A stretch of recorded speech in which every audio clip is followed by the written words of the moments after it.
Welcome to this part of episode 703 of the Right Hour. I'm Joyce Glass, your host, in case you haven't been out on the podcast and you're just on the website, so you know where you're at. I am here to talk today about the basics of Scrivener for you. And what we're going to show you is how you can easily learn the steps to use Scrivener without a whole lot of complicated mess. Because a lot of people complain, as I said in the introduction, that they don't know how to use Scrivener because it's too complicated, and they possibly haven't even tried it. Or they just don't know what to do with it, or there's all kinds of reasons that people can be scared of it. But what I want you to know is you can learn the basics of it. If you can work Word, you can do Scrivener, like I said that in the intro too. And it's really simple. So we're going to go and get started by first creating a file. So the first file we're going to create, I'm just going to go to, here you click. Well, first when you open up Scrivener, these are your options. You have project templates.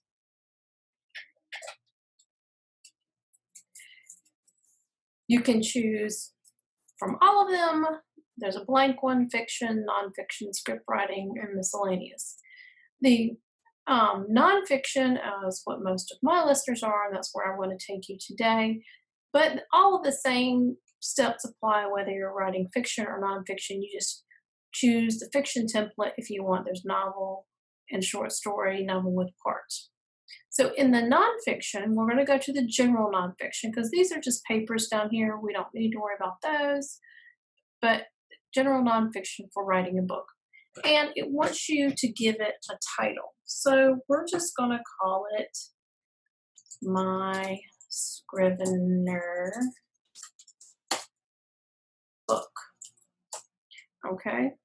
And I'm actually going to change where that's saved because it does not like where that's saving it. I actually have a different place here. That's where it's supposed to save.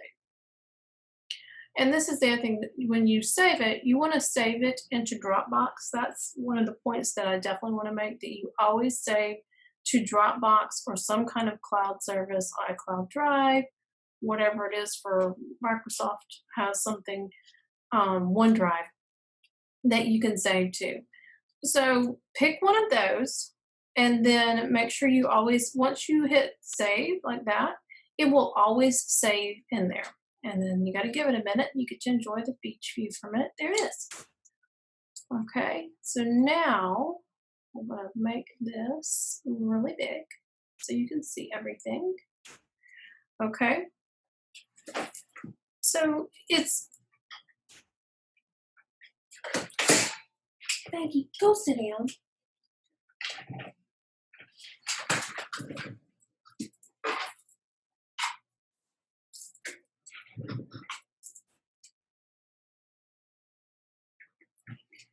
So the next step that you're going to want to do is to create a chapter, which is a folder, and then you can start typing. So up here you see in the nonfiction format, it already has a chapter started for you under manuscript. So you see there's a hierarchy here. There's manuscript, then forward, and then here's a chapter and a section. Chapter looks like this. Section, this is where you're going to type. So let's do this. We're going to call this chapter 1.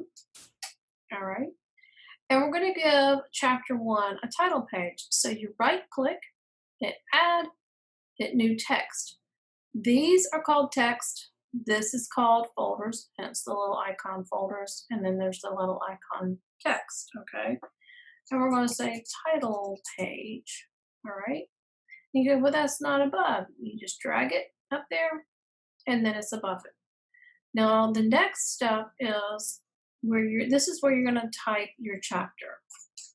So type your chapter here. And then you put your title of your chapter if you want to. You can put it at the top of the page, or you, like I did, I created a page for it. It's what I usually do. Now, the reason I do that is when you can export out of Scrivener, and I missed this the first time when I was doing this, that when you export out of Scrivener, whether you're doing to Word or especially for an ebook format, you can do Kindle format or iBooks format, which I'm Kindle is mobi and iBooks is called epub, are the formats. And I'll show you that in a little bit. But when you export, if you have it set up in this hierarchy with your chapter, title page, and then the chapter content, then it will flow and it'll actually create a table of contents for you when you export the book. So something to keep in mind. But right now, the main thing I want you to learn is how to set it up. So you have your chapter, your title page, and then type your chapter here. And then you come out here and this is where you type. Now, if you're looking, that's looking a little funny. So this is where it's like Word, okay? You highlight it. Here's your font. I like the Gill Sans font is one of my favorite. Where is it? There we go. And then I want it a little bigger. And I'm actually going to change my view to a little bigger. You can go to View, down Zoom, and go up to 150%. There! Now my almost 50-year-old eyes can read it. No, I'm not 50 yet. Just, there's a little secret nobody probably knew. Or not many. Anyways, so you start typing here, and you just keep on typing your chapter here. Okay, so this is just like Word here. Now, this is where the next step is where it gets fun. Okay, so you need more than one chapter, right? All you do is go to the chapter where at the folder label, right click, hit duplicate, and it puts another one down below. And you hit that and just change it to chapter 2. And there's the next title page and chapter. And then you keep going. So we'll do this a couple times.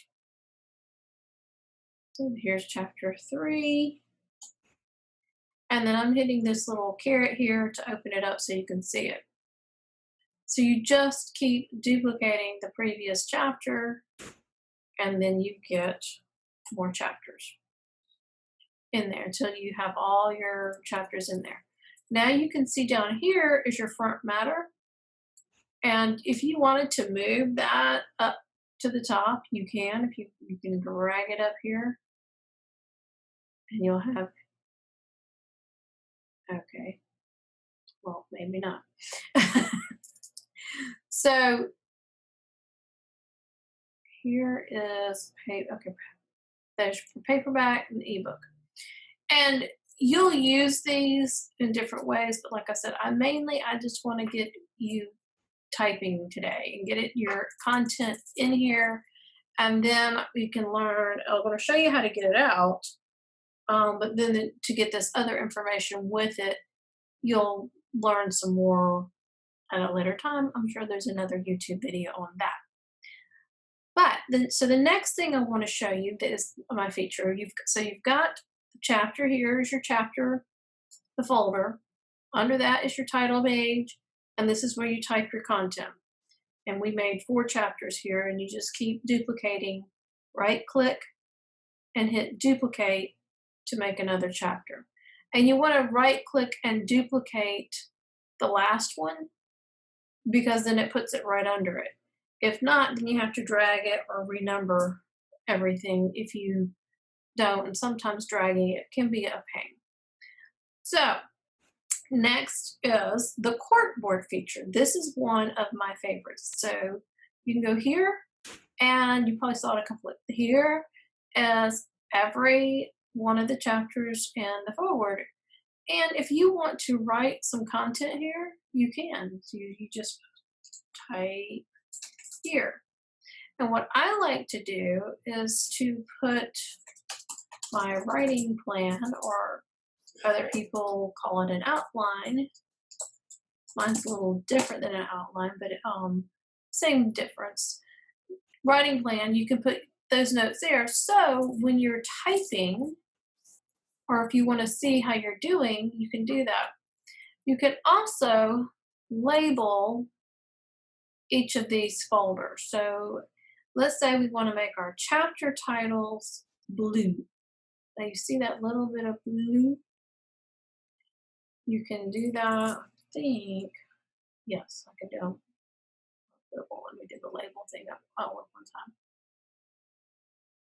So you just go to each one and you can give it the label color. Now there's another fun thing you can do. It is a status here. But so you can see the status, you've got to go down here to Corkboard options and you choose show status stamps. And then you go to view and use Corkboard. Okay, those are the two things I want on the Corkboard. Then on the label color, you want it on the binder. This whole thing over here is called the binder. And then the icons, those are the folders. See, we just made the folders blue for each of the chapters. And then if you want to, where'd it go? Oh, it's under view. Label index cards. So then all the index cards turn blue too. Okay. So then you want to do a status stamp. So you say your chapter 1 is in progress. Your chapter 2 is in the first draft. Your chapter 3 is to do yet. Chapter 4 might be in a revised draft. And chapter 5, you need to do that one yet too. So in a glance, you can see where you are at in your progress. Now, let me explain something though that I found out recently showing this to somebody. So when you go here, okay, then notice, okay, it is showing first draft there. Okay, let's see. Chapter 2. Oh, hold on.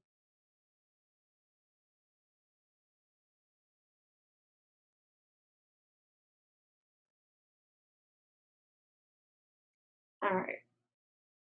So if you want this right here to give it a label, so this is, you can make it green because it's inside the chapter. It's a section inside the chapter. And it's in first draft. There you go. Oh, I guess that's why they're all first draft. So then you want to make that to do. So then you can see right there, that's to do. And if you want to change this, oops, to first draft, because I think that's what I had that one labeled as, you can. So what I'm getting at is there's a status for the folder and there's a status. So here's, see, I'm on the folder here and down here is the status in progress. But notice this says first draft because that's the status for this page right here. So you then, if you want them both to say in progress, then you need to change it. So that's in progress. It's chapter 1 yet is in progress and we've got a note. So this actual text here is in progress as well because see down here it says in progress. So labeling things like that is a good way to just kind of know where you're at in the process. So you can go here and see it in a glance and have your notes. Now another thing is if you type notes here, okay, type notes here, then they show up on this corkboard, but they don't show up on this corkboard because this corkboard is showing only the folders. Now, if you go down to the folder, then you can see the document and it shows in progress, okay? So on the folder level, Corkboard, and oh, this is how you can change it. up here is where you can change it. If you want to see all the documents that you have, so this is the title page, this is the text page, there it is. You can do the same thing up here for manuscript. You want to see the entire manuscript, you can scroll through it all. You choose this icon, and that allows you to view the group's subdocuments. All right, if you want Corkboard view, then you hit that icon in the middle with the squares. And this icon gives you, what do they call that view? I don't use that view hardly ever, so I don't even know what they call it. Outliner. So you can kind of see it in an outline form. It will also keep up with your word count if you want. That's another thing in there. Down here you can hit target word at 5,000 words for this one. And as you type, see it says there's 14 of 5,000 words down here. And then you keep typing and it will show you, now I have 16 words. So that's a good way to keep up word count for each chapter or for the day. So if you have a word count that you're trying to achieve, that's a good way to do that. Okay, so the next thing is label your progress. We did that on each chapter. How to export to Word or PDF. I'm going to show you how to export, and then the last thing I'm going to show you how to convert a file into epub, which is for iBooks, or .mobi, which is Kindle format. Okay, so real quick review, we have folders, we have text pages right here. So that's when you'd say add new text. New folder is that. If you want to hold one of these sections, you just hit add and hit duplicate. Don't worry about that. Then you get started, okay? Start typing.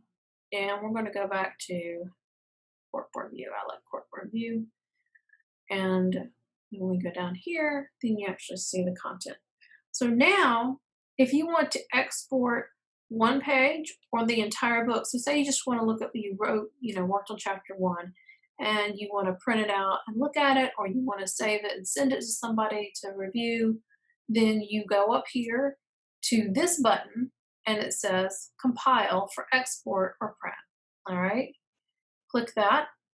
Now it automatically comes up on print, but if you don't want to print, there's PDF, or if you want it to Word, you just choose Word. So for right now, I'm going to choose Word. And then over here, you have options of what do you want to compile. Do you want to compile the whole manuscript? And if you don't want all of this, all you have to do is uncheck what you don't want. Okay, all of this checked. Then the next thing is, so maybe you just want this one page that you're already working on. So see, if you want to just send one page, you just say I've got them clicked on it over here, and that's what shows up over here under current selection, and I hit compile, and then I can say my Scrivener book, chapter 1, and hit export, and there it goes. So then, well, in a minute, I'll show you the same thing. If you want to do PDF, you go over here to the little square with an arrow. It may be different on a PC. I'm not sure what the icon looks like, but wherever the compile feature is, and if you just scroll up here, all the icons will tell you what they are. And if you want to do PDF, you just choose PDF. And if you want to do the whole manuscript, you hit manuscript. So we'll compile the whole manuscript in a PDF. And then we're going to just call it my Scrivener book, okay? Export. And there you go. So now you can print it out. You can print it out from here. If you hit the compile, that's where you print it out. You see it says print. You can choose what you want to print, if you want everything or if you just want the current selection. And then the same thing if you want to export. Now, it's the same thing, but you just choose a different format. If you want to open this up in iBooks or .mobi for Kindle format, then all you have to do is hit export, and you choose EPUB is for iBooks or Kindle for mobi. So since I am on a Mac, I'm going to do EPUB so then I can show you how it opens up. And I'm going to hit compile and we'll save it in Right Coach folder. And then all you have to do on the computer is open it up.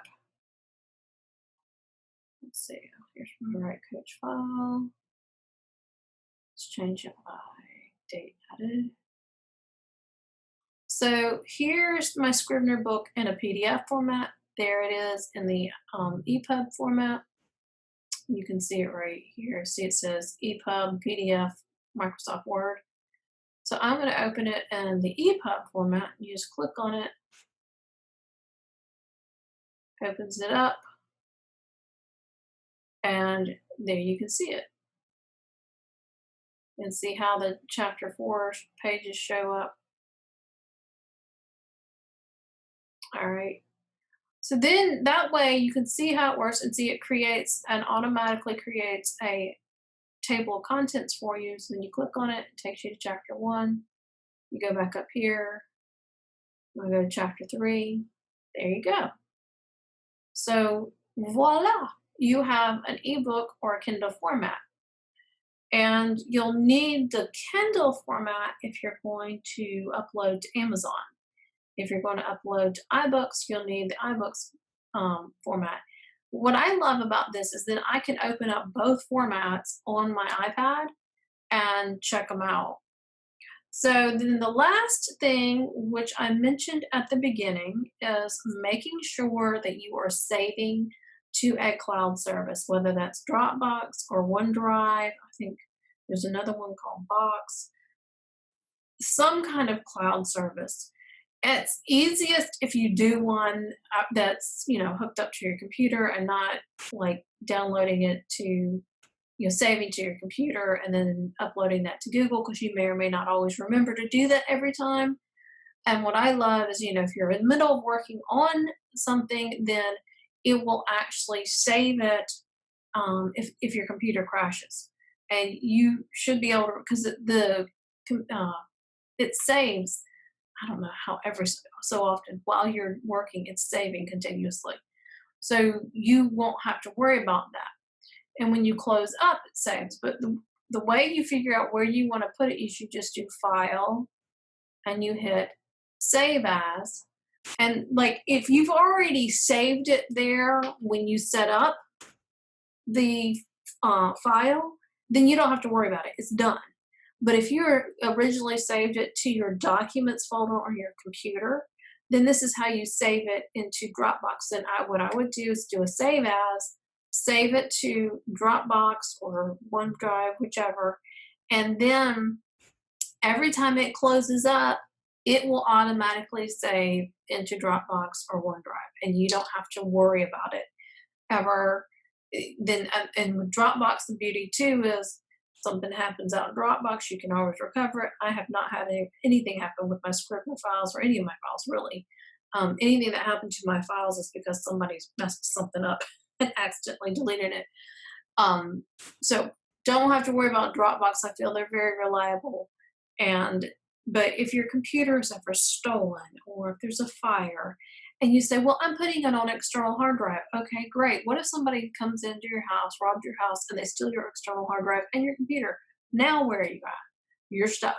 You don't have it. Or God forbid if your house caught fire and the computer and the external hard drive are ruined, then you don't have it. Tornado, anything, okay? Any disaster that you could possibly think of could happen. So you want to cancel that. You want to make sure that you have it saved somewhere, because I can name 5 people right now that I've heard of, whatever, they lost their manuscripts because computers were stolen or they died while they were working on a project. You don't want to be that person.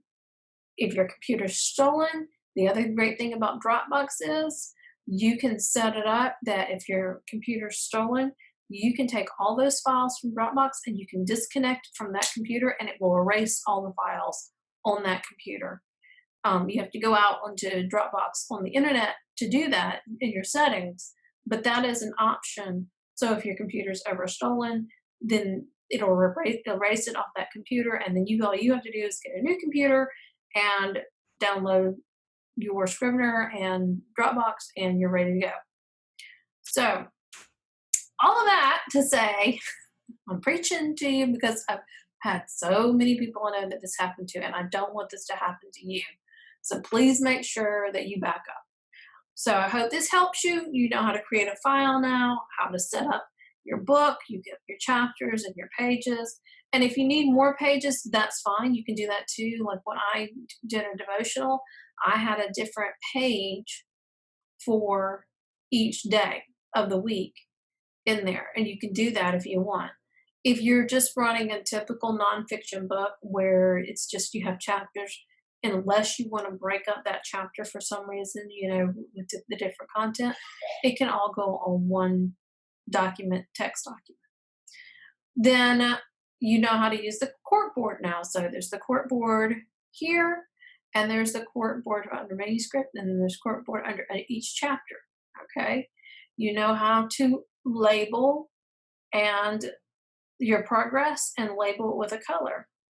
You know how to go up into view, and you can use the label color on your binder, your icons, and your index card. All right. And to export, then you go over here, you hit the little compile button.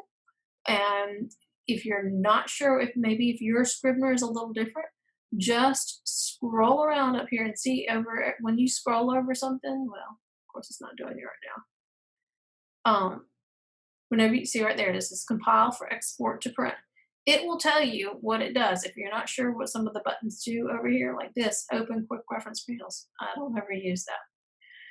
Okay, and if you're one of these, I'll give you one other tidbit.